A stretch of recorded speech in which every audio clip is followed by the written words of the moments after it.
Hi everyone, so welcome back to my channel. I hope you're all doing really well. Today's video is probably going to make a load of you really happy because you've been wanting this video for so long, and that is giving you some tips and tricks into persuading your parents to let you get a rabbit. Now obviously this doesn't have to just be for a rabbit, it can be for any pet, you know, anything like that. But before I get started, I need to explain a few things into this whole persuasion thing, because I can't guarantee that these tips and tricks will work into persuading your parents to change their mind on letting you get a pet.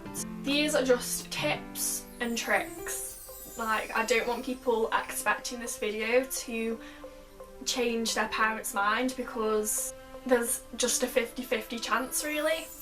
I also need to say that before you start trying to persuade your parents to let you get a pet, you need to make sure you know everything about them. You need to do so much research with pets, because you need to know their correct diet, their correct housing, their welfare, you know, everything like that. It's really, really important so that you can give your pet the best life possible.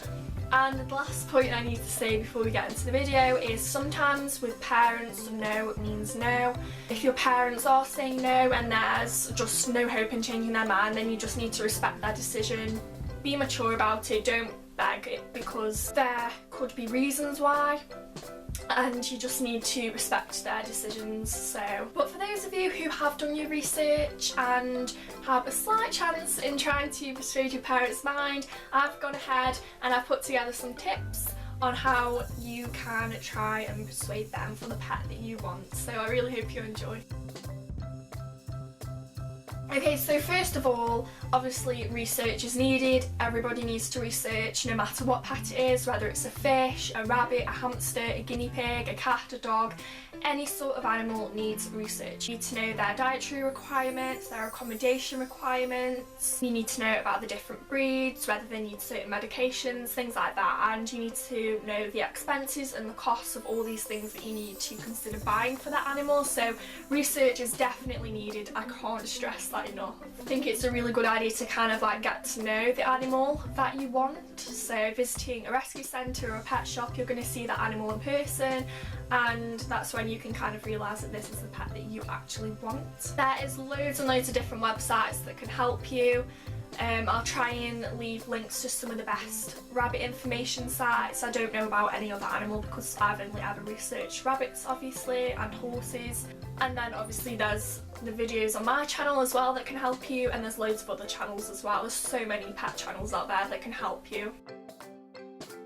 Okay, so when it comes to actually persuading your parents, you need to show them that you are responsible enough, because rabbits and any sort of pet obviously require a lot of responsibility because they rely on you for everything. You're their carers and their keepers, so you need to be a really, really responsible person. So demonstrating the responsibility to your parents is going to make them realise that you're taking this whole thing seriously and this is what you want, and you're going to be responsible enough to take care of your pet, because the last thing that they want is to be looking after your pet because you're not responsible enough. So demonstrating your responsibility is really going to make them consider allowing you to have this pet. If you're still in school, then getting good grades on homework and exams and stuff, that's going to also boost your chances on showing your responsibility. Another good thing to do is to do your chores without complaining or saying no, I'm not doing that, because doing your chores is very, very responsible. And when you do have a pet, your pet's going to have daily chores to do as well: cleaning litter trays, food bowls, water bottles, refilling food, cleaning out.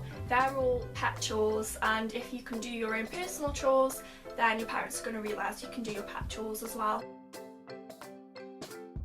I think it's all about being really mature about the subject as well. There's no point crying and begging your parents for the pet, because that is like the worst thing that you could possibly do. So being mature about it, just, you know, coming out with a question or just saying, have you considered letting me have this pet? Be subtle about it. Pets can be very expensive creatures, so you're going to need money, no doubt about it. Whether that means getting a job, saving up pocket money or money in the bank and things like that, That's gonna show your responsibility and your maturity. Obviously, if they know that you're prepared to step up and provide some money for this pet, then they're gonna be really happy with it. Okay, so when all this research is done, all this responsibility is shown, I suppose asking your parents is one of the most difficult things. I think the best time to ask your parents is when they're in a good mood. Don't go and ask them when they're having a stressful day, because they're just going to say no to everything. Like, we've all been there. Kind of like show your research, show your information, all of your savings, because that is proof of your maturity and your responsibility. And like I said in the beginning, I think the best thing to do is just respect your parents' decisions. If they say yes to this pet, then, you know, be really thankful, show that you appreciate them changing their mind. And if they say no, it's just a good idea to just accept this. But at the end of the day, it's your parents' rules, your parents' home that this pet would come into, and if they don't want an animal in that house, then there's nothing that you can really do until obviously you have your own place and you've grown up a little bit. So I really hope these tips and tricks kind of gave you some advice, and good luck in trying to get your pets if you are trying to persuade your parents for a pet. I really hope it goes well for you. So thank you for watching, everyone, and I'll see you in my next video. Bye!